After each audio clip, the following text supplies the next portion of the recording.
Have you been thinking of living around the largest park in downtown Toronto? The neighborhood surrounding High Park contains some of the most sought-after real estate in the entire city. Today we're going to go on a tour of High Park along with the neighborhoods that surround it. We're going to take a look at the schools, we're going to take a look at several properties that have sold in the neighborhood. We're definitely going to take a look at the park and all the amenities that it has to offer. Sit back and come along for a detailed tour of High Park and all its surrounding neighborhoods. If this is your first time to the channel and you'd like to know everything there is to know about living in Toronto and the surrounding area, then be sure to subscribe so you can be the first to learn about the current market here in Toronto. My name is Philip Cotlier. I'm a local real estate agent and I get calls, texts, and emails every day from people just like you.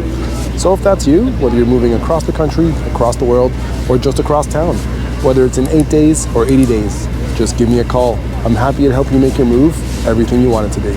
We're here in High Park during one of the most popular events that happens every year, and that's the Japanese cherry blossom bloom, which happens during April or May, depending on the weather.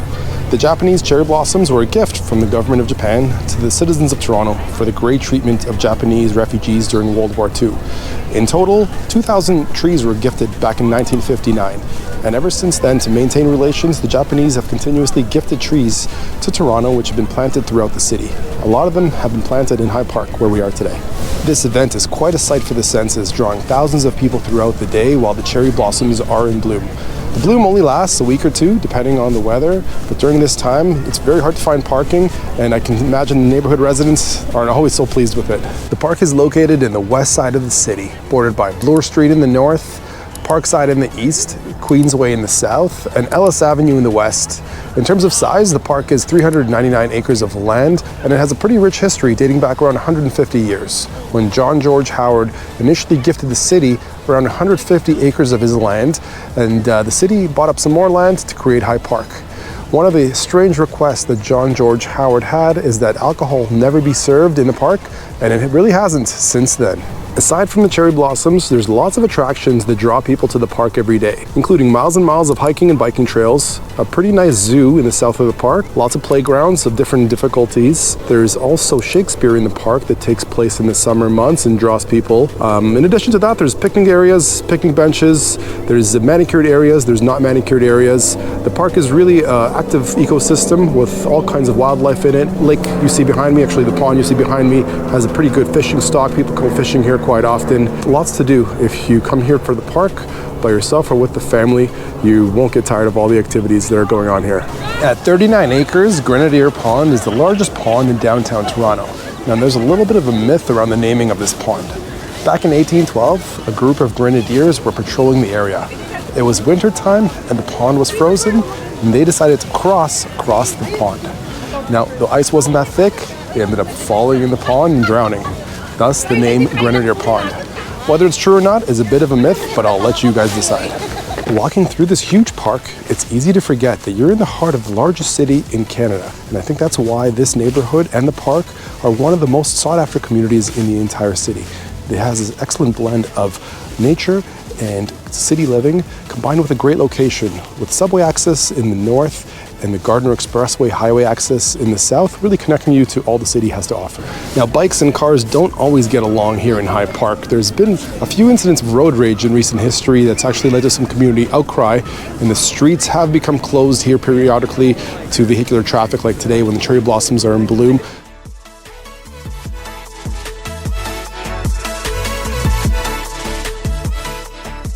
Here we are on a typical street over here in High Park, Swansea, and you can get a sense of some of the homes and the styles that were built in. This one behind me is a traditional Edwardian style home with its European looking exteriors, and this one over here is more of a modern style home built a little while back. So you have a good mix of homes in this pocket. Now we're heading up onto one house that's listed for sale. This home right behind me, currently listed for sale for $5.5 million. It features 5 bedrooms, 5 bathrooms, and 6,250 square feet of living space.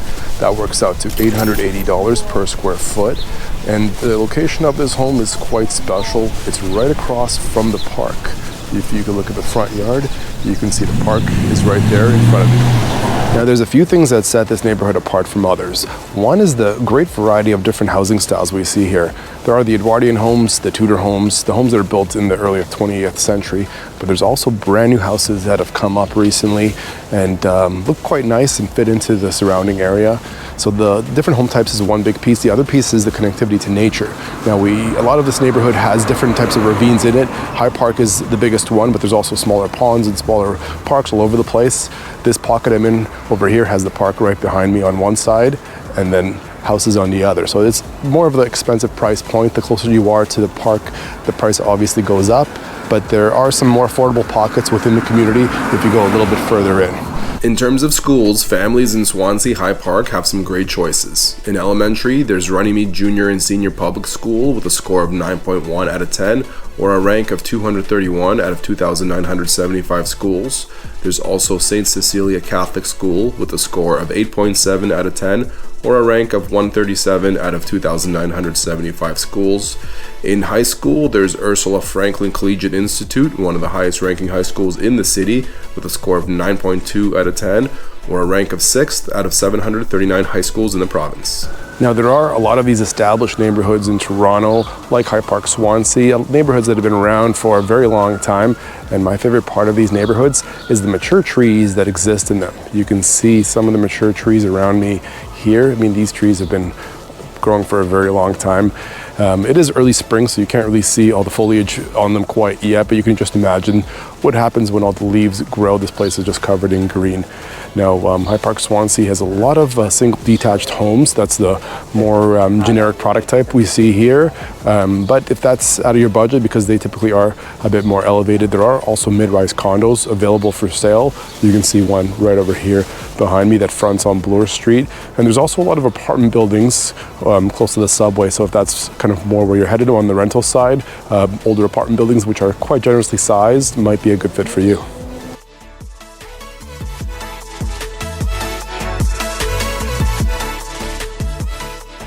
Welcome to the Bloor West Village, the central meeting point for all the neighborhoods around High Park. It contains living, dining, going out options, grocery stores, everything you need to get by is here on Bloor West Village.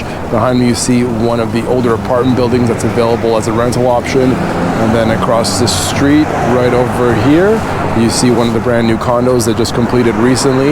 And then looking up and down the street, you can see some of the shops and some of the restaurants and all the fun things to do here. There's some great coffee shops, some great breweries, lots of things to do if you want to go out on a Saturday or Friday night. Bloor West Village is definitely a great destination. It also has the subway line on it, so it's a really convenient meeting point and also kind of a landing point. Here we have The Works, a great craft burger spot. Right beside it we have Simply Thai Kitchen. If you want some real good home cooking, Bread and Roses is my go-to choice. They cook fresh bread, make fresh soups and sandwiches daily, and really taste like grandma's house to me. If you're in the area, highly recommend you check it out. Coffee culture is a pretty big deal here in the Bloor West Village. There's plenty of different spots for you to sit down, have a nice coffee, maybe a gelato. This place behind me is called Zaza Coffee and Espresso Bar. It's a bit of a chain we see all across town.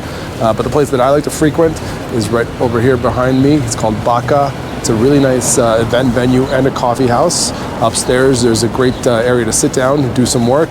Whenever I'm in this neighborhood, I tend to set up over here. It has good internet, great coffee, great desserts, everything you need.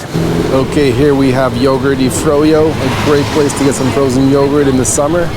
Next door we have a nice pub called The Swan, the Firkin Pub. Over here we have Fox and John's, also a pub and restaurants, bit of a theme here. And then on this side over here we have Shelby's Legendary Shawarma, Cobb's Breads, Starbucks, Kinto Ramen right beside it, a great place for a ramen soup. So a little bit of everything in this side of the Bloor West Village. The great thing about living on Bloor Street is you have access to the subway system, which runs east to west along Bloor. You can see Runnymede Station right behind me over here. This station connects you directly to the downtown core. You could hop on the train and be in downtown in around 20 to 30 minutes. You can also head west to Etobicoke on this station. It really allows you to live in this community and not have a car if you don't want one, and really interconnects you to the rest of the city, which is very nice to have. Let's take a look at a condo to break things up a bit. I know we've seen a few houses, but I definitely want to add a condo into the mix because that is a pretty common type of dwelling here in High Park. So this building you see behind me is a building I know quite well. I actually worked on it before it was even built and just being sold off floor plans, and lots of my clients got involved here. So it's great to see it all completed. And it's actually pretty popular in the neighborhood now that it's up and running because its location, again, is quite special. We are right beside the park on the other side of the street. It's right along Bloor Street, so it has the subway connectivity as well. But here, let's take a look at a unit that's available for sale. We have a 2-bedroom plus a den, close to 1,000 square feet. Comes with 1 parking, 1 locker, and it's available for $1,150,000, and that breaks out to $1,150 per square foot. So that's kind of the average price you'll see in a condo if you're looking at a condo in this area.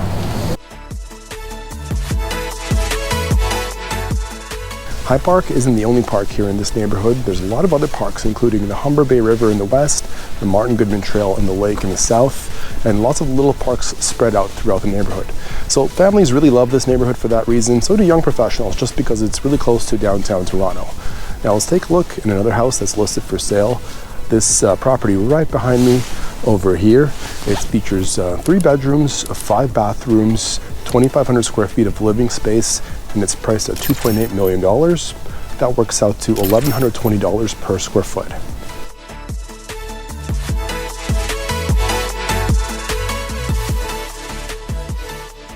We took a look at a pretty high-end home right across from the park. We took a look at this mid-range home, kind of newer mid-range home in the middle of the neighborhood, and we also took a look at the condo just on the north side of the park. So now you have some variability. You have 3 options of how you could live if you choose to move to this beautiful neighborhood here in West End of Toronto. What did you guys think? Which one of these homes was your favorite? I'd love to hear from you. Feel free to leave a message down in the comment section below. Now moving forward, we're putting out a video a week about everything to do with Toronto real estate, including property tours, neighborhood guides, showroom tours, and just the real estate stats about Toronto. So don't forget to like and subscribe so you can be the first to be notified once a new video is released. And that's it for today. This tour is wrapped up. We've seen so much. I hope you guys enjoyed it. And I'll see you guys on the next one.